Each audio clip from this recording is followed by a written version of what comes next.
Hello বন্ধুরা, welcome to তনুর সংসার। আজ ঘুম ভেঙেই দেখি বাইরে প্রচণ্ড কড়া রোদ উঠেছে। কালকে ওয়েদারটা একটু মেঘলা মেঘলাই ছিল, বৃষ্টিও হয়েছে, কিন্তু আজ সকাল থেকেই দেখছি একদম ঝলমলে রোদ। এখন সকাল মোটামুটি ওই 5:30 5:40 হয়তো বাজে, কিন্তু দেখো রোদের যা তেজ, বাপরে বাপ।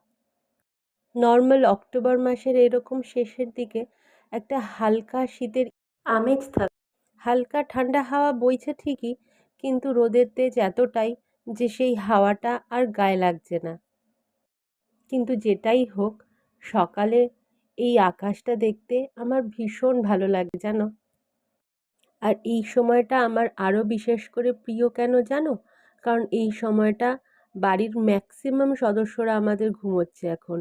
আর আমার এই সময়টা না কাজ করতে খুব সুবিধে হয়। কারোর কোনো অর্ডার নেই, বারবার ডাকা নেই, এটা দাও ওটা করে দাও সেটা করে দাও বলে। এই জন্য এই সময়টা আমার কাজটাও একটু তাড়াতাড়ি তাড়াতাড়ি হয়ে যায়। দাঁড়াও, আগে আমার চাটা চাপিয়ে নিই, কারণ এই চাটা কৌশিক খায় না, সেই আমি একা খাই, তাই বেকার ওর জন্য আর ওয়েট করে লাভ নেই। আর তোমাদের সঙ্গে আজকে একটা মজার জিনিস আমি শেয়ার করব। এই কটা আমন্ড ভিজিয়েছি দেখেছো, তার মধ্যে দুটো আমন্ড আমি বাবানকে দিই, বাবানের জন্য রাখি। কিন্তু সেটা খেতে গিয়েই ও যা কাণ্ড কারখানা করে, সেটাই আজকে তোমাদের সঙ্গে শেয়ার করব।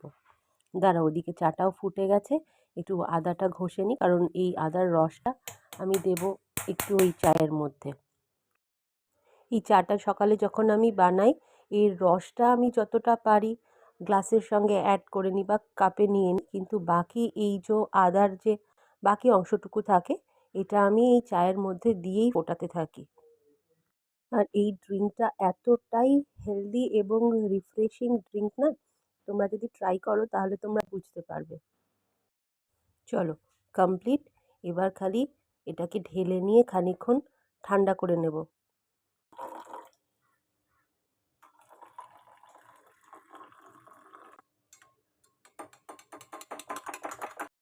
বাপরে, এটা এতটাই গরম না, হাতে ধরা যাচ্ছে না। দাঁড়াও, এটাকে আগে কিছুর উপরে একটা বসিয়ে নিয়ে গিয়ে তারপর নিয়ে যেতে হবে। কেমন অদ্ভুত দেখো, প্রত্যেক দিন এত গরমের মধ্যে, এত তাপের মধ্যে রান্না করি, তাতে অসুবিধা হয় না, কিন্তু এই গরম গ্লাসটা ধরতে গিয়ে প্রবলেম। কাল বললাম না, মেঘলা ওয়েদার ছিল, জামা কাপড় কিছু শোকায়নি। রাত্রিবেলা শুতে যাওয়ার আগে কিছু জামা কাপড় টেবিলে, কিছু জামা কাপড় চেয়ারে এভাবে শুকাতে দিয়েছি। তাও এগুলো এখনো আধভেজা হয়ে রয়েছে, তবে বাইরে যা রোদ উঠেছে, বাইরে মেললে এক্ষুনি এগুলো শুকিয়ে যাবে। আর একজন উঠেছে, ছোটটা, দেখো এই দুটো বাদাম আমি ওর কাছে নিয়ে যাচ্ছি, ওর রিয়াকশনটা খালি দেখো। সরো সরো, এইসব সরাও, লেগেছে। সরো, এগুলো সরাও, এবার বকবো কিন্তু।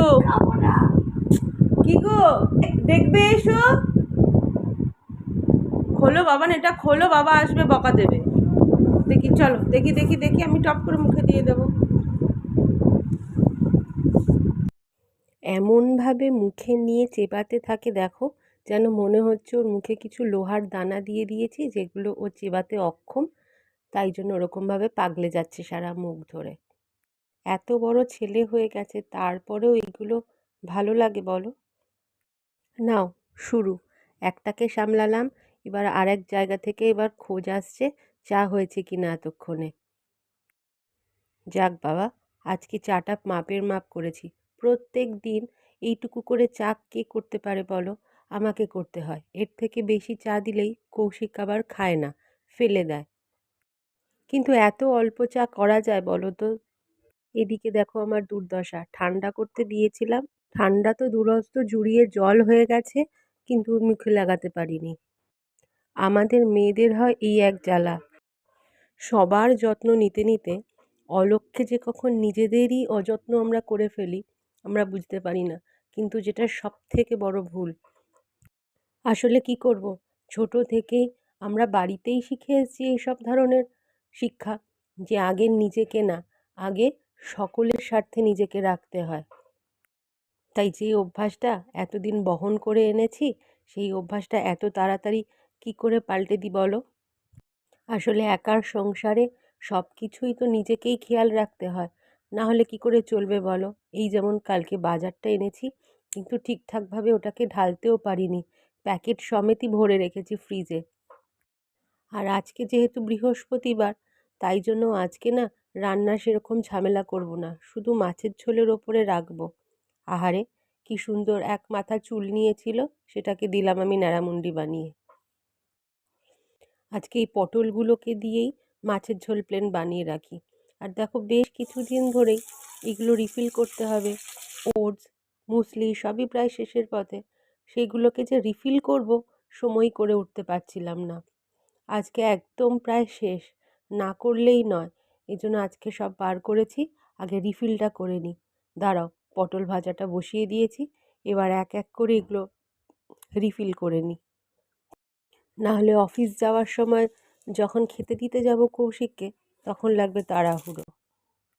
আসলে বৃহস্পতিবারটা বড্ড প্রবলেম হয়, তাই অন্যান্য সময় আমি আগের দিন এই ঠাকুর পরিষ্কার, সিংহাসন পরিষ্কার, ঠাকুরের বাসন মাজা এইগুলো করে রাখি।